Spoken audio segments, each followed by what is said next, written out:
This is called Last Bite.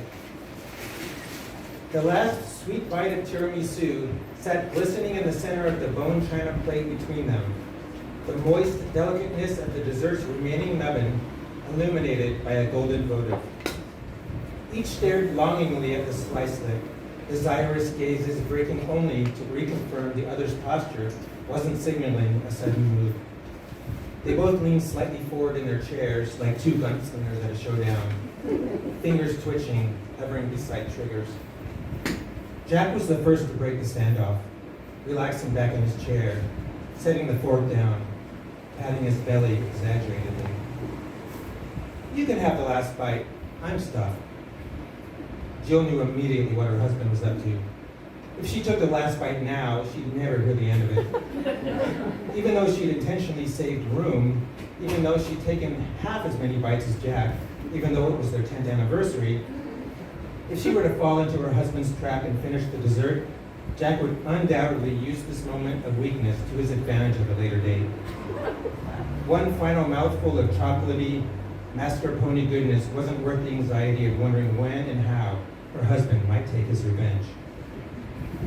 No, I've had enough, said Jill, then plopped her fork and napkin on the table with finality. Jack knew his wife hadn't had enough. Her appetite for sweets was insatiable. It was why they rarely shared dessert. Jill tended to hoover her marble cheesecake. Apple pie a la mode, gone in the blink of an eye. The placement of a post-meal dessert upon their table would turn Jack's wife into a whirling dervish. The area surrounding her dish, a chaotic blur of crunching and slurping.